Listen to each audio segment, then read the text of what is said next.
mga beshies! Welcome na naman dito sa aking YouTube channel. And today's vlog, i-share ko lang sa inyo itong isang nagpapautang online na kung saan napakarami yung klaseng loan na ino-offer nito. Kaya I'm sure marami sa atin yung pwedeng makahiram. If declined sa bank and other loan apps, pwede niyong subukan yung ibang options.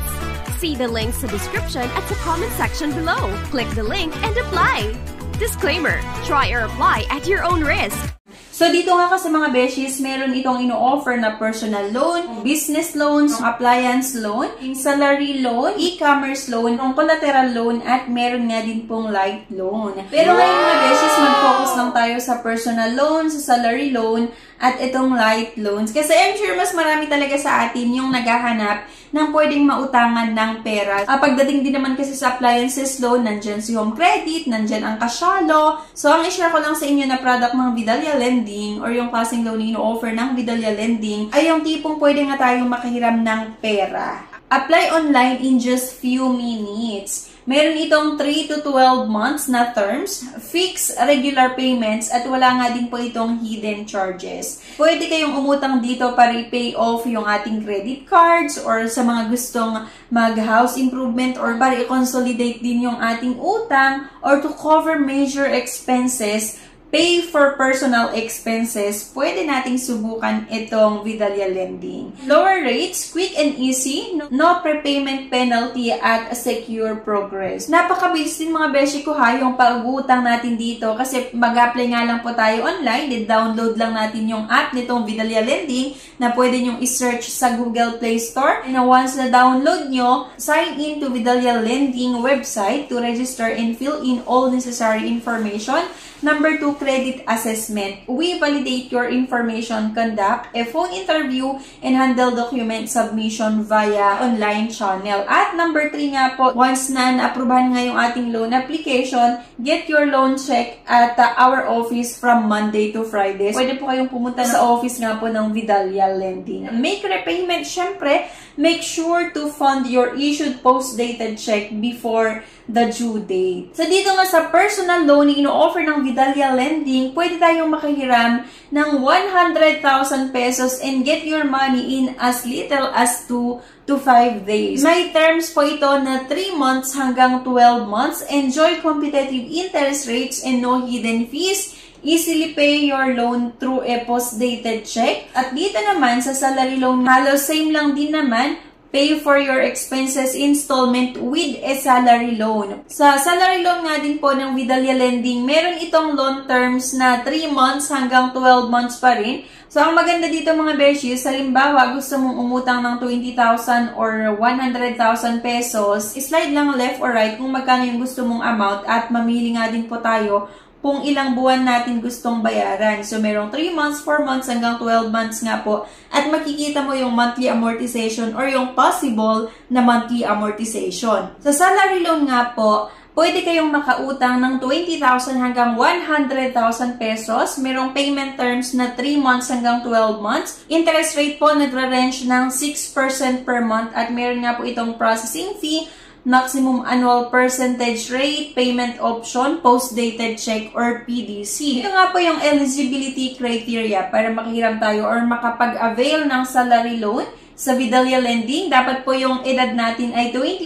hanggang 59 years old. Yung sahod po ay at least 15,000 monthly net income for employed applicants and 30,000 for self-employed. At dapat nga din po permanent tayo sa ating trabaho. Ito yung requirements naman. Kailangan natin makapag-prepare or makapag-submit ng 2 valid IDs, company ID, passport, driver's license, or yung SSS or GSIS, proof of billing, it's either yung electricity or electric bill, water bill, or yung landline bill, latest 2 months pay slip, certificate of employment with compensation. Additional requirements may be requested during the application. So, medyo marami yung requirements sa loan ng Vidalia Lending. Pero, syempre, kung marami yung requirements, kung i-provide naman talaga natin, ay mas malaki din yung pwedeng ma-aprobahan kahit first time na natin na umutang dito. At last nga po, itong light loan. Dito sa light loan, hindi ganun kalaki yung amount na pwede nating mahiram kasi pwede nga tayong makautang lang hanggang 12,000 na fixed loan. Pero napakabilis naman or mas mabilis yung pag-process nito ng ating loan application. Fast cash loan po ito. Instant loan. Kung hindi naman ganun kalaki yung pera na kakailanganin natin, halimbawa gusto mo lang ng 1,000 or 2,000 or 5,000 habang inaantay mo yung susunod na sahod or 2 days, 3 days, then sasahod ka rin naman, pwede mong i-consider itong light loan nga po ng Vidalia Lending. So hanggang 12,000 fixed yung loan amount, get a personal loan for higher amount and lower fees. Kung gusto naman natin ng mas malaking amount at mas mababang interest, then personal loan na lang yung applyan natin. Pero syempre, yun nga po, may mga requirements na kailangan natin mo isubmit. Payment terms, 4 months din. Interest rate, 6% per month. At meron nga din po itong processing fee na 5% of loan amount. Payment option via GCash. Para makautang nga tayo dito sa light loan, kailangan po Filipino 21 to 59 years old at residing within Metro Manila. Hindi po siya pwede sa ibang lugar. At least 15,000 yung monthly net income for employed applicant at dapat din po permanent sa present na trabaho. Yung requirements para makautang dito yung latest proof of billing, like yung electric bill nga, water bill, 2 valid IDs, and latest payslip. 1 month lang naman. Additional requirements may be requested during the application. So, nga nagsasabi pala sa comment section, kasi actually, nagawan ko din ito ng reviews ko before or ng video, nagsasabi na hindi legit daw itong Vidalia Lending kasi daw declined yung loan application nila. So, legit naman po itong Vidalia Lending. So, usually po talaga kapag legit yung isang nagpapautang ay hindi lahat ay inaaprubahan or mabusisi sila sa pag-process ng ating loan application. Lahat po ay binubusisi nila lahat ng mga requirements na sinabit natin. Kasi nga po, kailangan nilang ma-sure na meron tayong pambayad doon sa possible na i-approve nila na amount, di ba? So, syempre, kung tayo din naman yung nagpapautang, di ba, kailangan nating manigurado. At hindi po talaga lahat ng umuutang ay naaprubahan. So, case-to-case basis naman yan.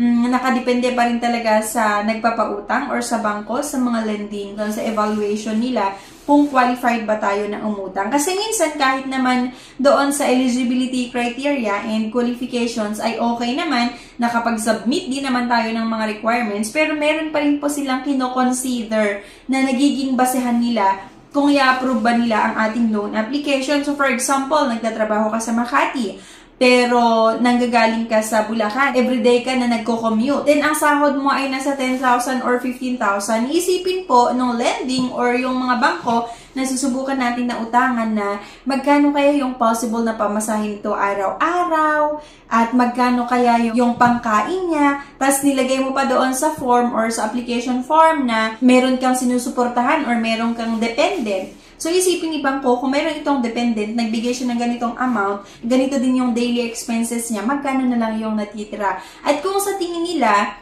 ay hindi kayang bayaran ng sahod mo or yung monthly income mo, yung possible na magiging monthly amortization mo dun sa amount na gusto mo, eh talagang i-decline nila yung ating loan application. Yung mga bangko, yung mga lending companies, marami pong kino-consider bago nga po i-approve ang ating loan application. Yun lang mga beshies, sana may nakuha kayo na idea sa video na ito at kung sakali nga na gusto nyo na itry or subukan itong Vidalia Lending, may link nga po ako nilagay sa comment section at sa description below. So, click nyo lang yung link na yan para may route kayo mismo dito sa kanilang website. At kung gusto nyo na utangan or i-explore, ay ayun, pwede nyong i-check. At kung gusto nyo na subukan nga, may nakalagay naman na apply, click nyo lang yun. Okay? So, yun lang. Anyway, thank you for watching. Please don't forget to click the subscribe button. Sana i-like nyo din yung video at huwag nyong kalimutan na i-share. Thank you at see you on my next vlog. Bye-bye! Subscribe na para makasali sa pa-GCash at cellphone giveaways na mai-announce every 25th of the month. Mechanics! 1. Find the 3 words in this video. 2. I-comment ang 3 words in order. 3. Like this video, subscribe, comment, and share. If declined sa bank and other loan apps, pwede niyong subukan yung ibang options. See the links sa description at sa comment section below. Click the link and apply. Disclaimer: try or apply at your own risk.